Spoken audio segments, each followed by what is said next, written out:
Oi gente, também com vocês aqui é a Mayara e hoje vim trazer mais um vídeo. Bom, no vídeo de hoje eu vou estar falando sobre a série Alice in Borderland. Então vem comigo, roda a vinheta e fica com o vídeo. Bom, eu vou contextualizar aqui tudo que aconteceu na primeira temporada até chegar na segunda temporada pra gente falar sobre a série, tá?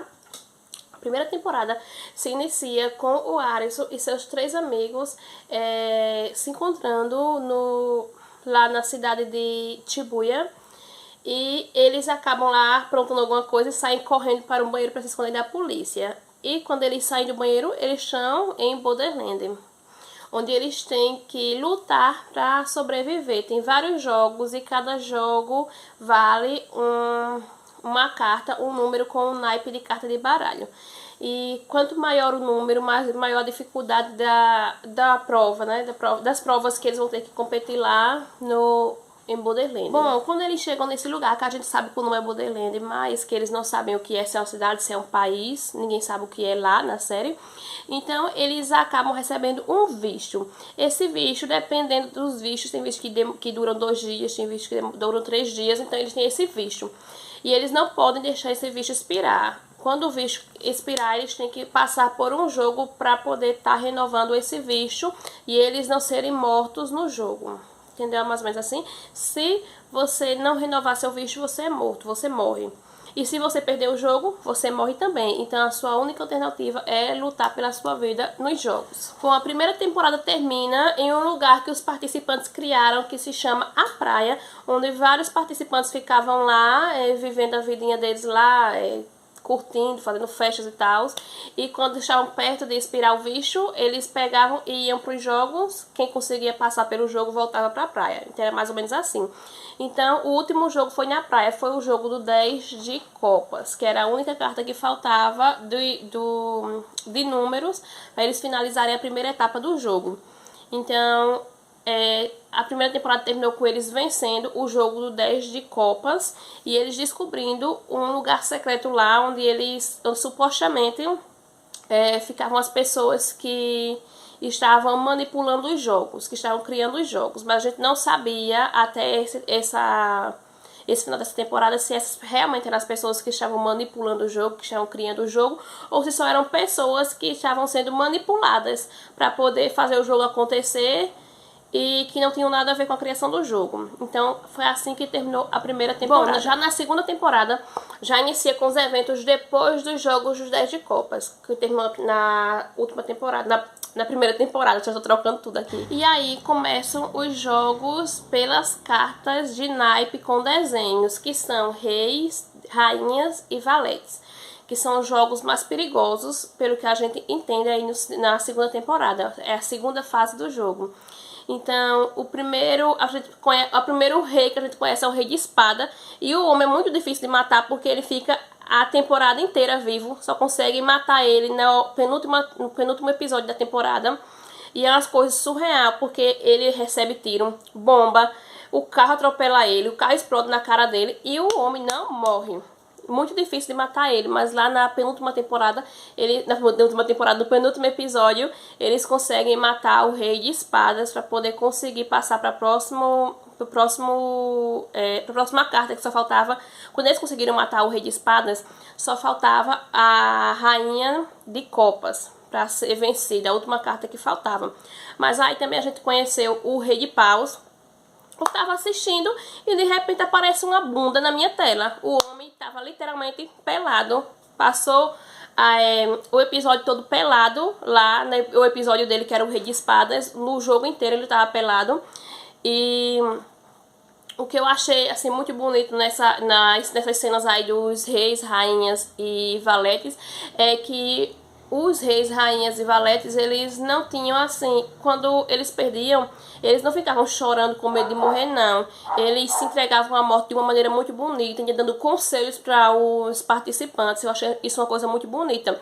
E foi um conselho muito bonito também que o rei de paus deu para o Harrison, que eu não vou falar aqui, você vai lá assistir a segunda temporada pra você ver o que foi que aconteceu, mas foi um conselho muito bonito e foi uma cena muito bonita dos dois, como se eles fossem amigos, se despedindo, e vem aquele raio do céu, mata o Rei de Paus. E a equipe dele também foi muito bonita, ele se entregando, dizendo: ah, a gente viveu, foi muito bonito que a gente viveu e tudo bem, não vamos culpar o nosso líder, que era o Rei de Paus. E se entregam à morte também de uma forma muito bonita. Gente, o que me impressionou é o que foi aquele jogo do Valete de Copas. Aquele jogo lá que eles tinham que colocar um colar e atrás tinha um naipe de cartas. E eles tinham que descobrir qual era o naipe que estava nas costas deles sem ter que olhar no reflexo e confiando somente nos outros personagens, nos outros participantes. Só que o Valete de Copas estava entre eles e ele podia estar ali manipulando o jogo, então não era possível confiar em ninguém. E a gente viu o Titia, acho que essa que pronuncia, gente, me perdoem, sou muito péssima em pronúncias, mas é o meu personagem favorito dessa série. A fotinha dele vai estar passando aqui. A gente vê as engrenagens na cabeça dele fazendo eu consegui ver essas engrenagens assim enquanto ele estava pensando em quem seria o Valete de Copas. E assim, eu percebi que ele descobriu quem era o Valete de Copas desde o começo do jogo, mas ele não tinha muita certeza, mas ele já desconfiava de quem era. Pra você ver o quanto o cara é inteligente.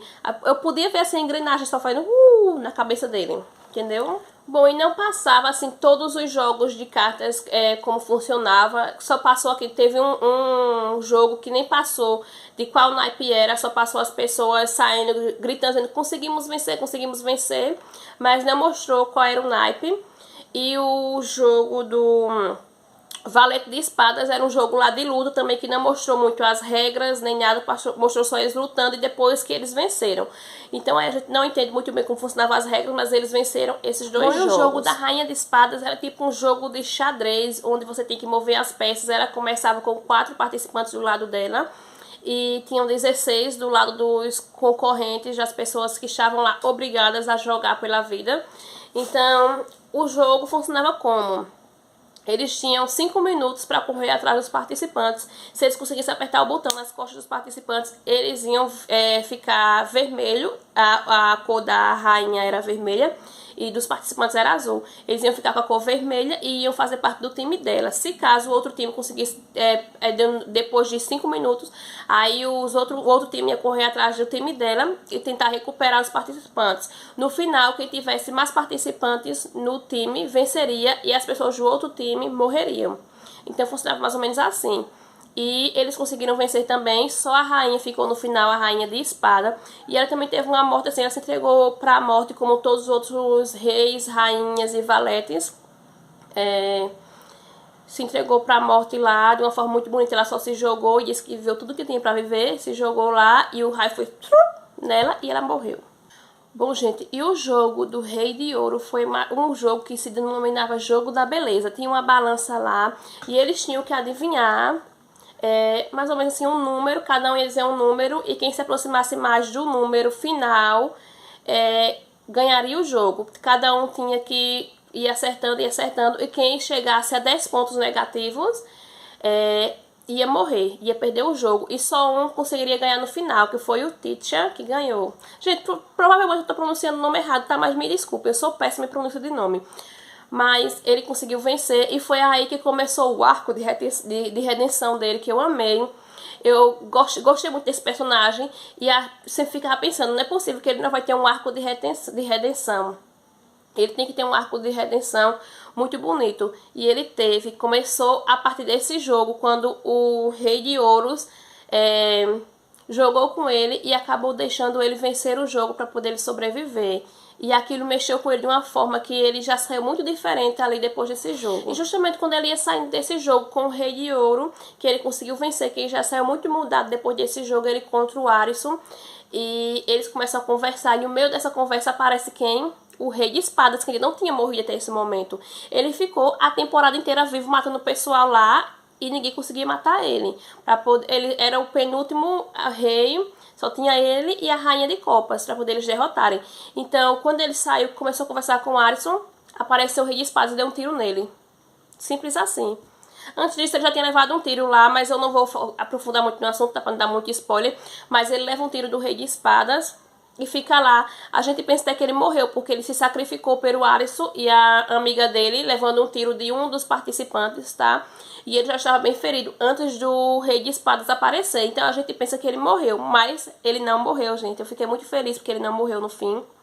E porque eu achei muito bonito que ele se redimir.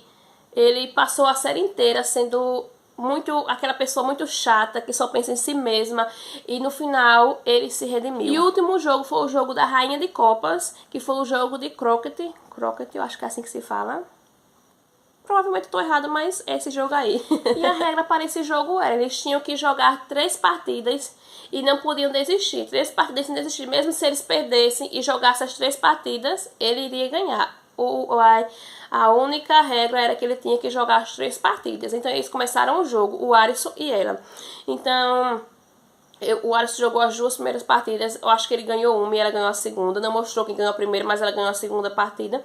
Então ela disse, eu estou cansada, vou sentar e tomar um chá. Então ela senta junto com os dois, toma um chá e começa a manipular a cabeça do Alisson, querendo fazer com que ele desista do jogo.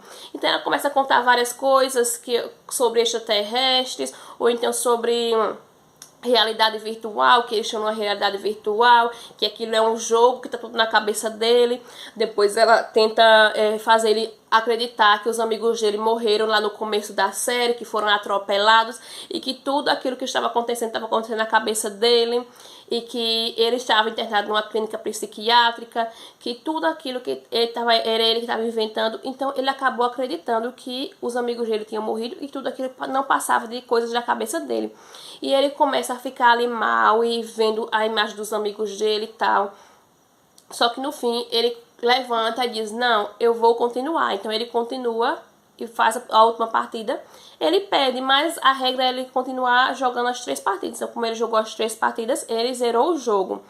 E no fim, como ele zerou o jogo, todos os participantes que estavam vivos ouviram a voz falando que quem quisesse continuar lá e ser um